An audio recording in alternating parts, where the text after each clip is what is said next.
आपने देखा होगा कि जब भी दो पक्षों में फाइट होती है या कंपटीशन होता है, तो एक वक्त ऐसा आता है जब दोनों में से एक की हार हो जाती है। तो अपनी हार को पूरे मन से एक्सेप्ट करना चाहिए या उसे डिनाई कर देना चाहिए। वैसे मैं आपको यहाँ बता दूं कि हर लड़ाई जीत पाने के लिए ही लड़ी जाती है, लेकिन तमाम प्रयासों, कोशिशों, प्रयत्नों और आपकी पूरी मेहनत के बावजूद जब आप हार जाते हैं और सामने वाला पक्ष जीत जाता है, तो यहाँ पर क्वेश्चन रेज होता है कि अब क्या करें? क्या सामने वाले की जीत को मानने से इनकार कर देना ठीक है? क्या जो रिजल्ट आया है क्योंकि वह हमारी फेवर में नहीं है, तो उससे मुंह मोड़ना ठीक है?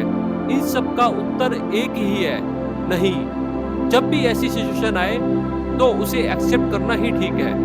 ऐसा मैं इसलिए कह रहा हूँ क्योंकि जब कोई हारता है तब वह हार से ही अपनी जिंदगी में बहुत कुछ सीखता है। हार को एक्सेप्ट करना ही आपकी जिंदगी का रास्ता खोलता है। एक हारा हुआ व्यक्ति ही आत्म विश्लेषण सूक्ष्मता से करता है। विजय से अधिक पराजय सिखाती है। हार सफलता की ओर ले जाती है।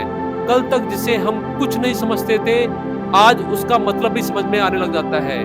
वह पराजित होकर शर्मिंदगी का अनुभव नहीं करता, बल्कि सीखता है।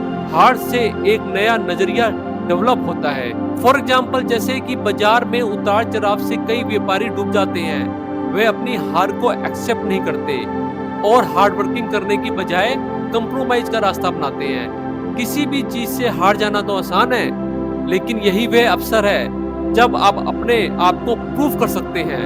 70 के दशक के बाद अमिताभ बच्चन की फिल्में फ्लॉप हो रही थी और उनकी कंपनी पर कर्ज बढ़ गया, तो उन्होंने पूरी गरिमा के साथ इस सिचुएशन को स्वीकार किया। उन्होंने टीवी कार्यक्रम केबीसी किया और भाग्य ने उनका साथ दिया और कड़ी मेहनत से वे फिर टॉप तक पहुंचे। एक एग्जाम्पल और बताता हूँ। पोरस के हारने के बाद जब वह सिकंदर के सामने आया तो सिकंदर ने उनसे पूछा, तुम्हारे साथ कैसा व्यवहार करे?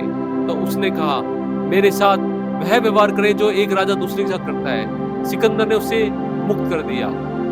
कहने का मतलब ये है, जब भी आपकी जिंदगी में कोई हार होती है और आप कठिनाइयों को फेस करते हैं अपनी जिंदगी में, तो उसको एक्सेप्ट करना चाहिए, क्योंकि यही कठिनाइयां, यही मुसीबतें, यही ट्रबल आपको अंदर से मजबूत बनाती है और आपके लिए नए रास्ते खोलती है।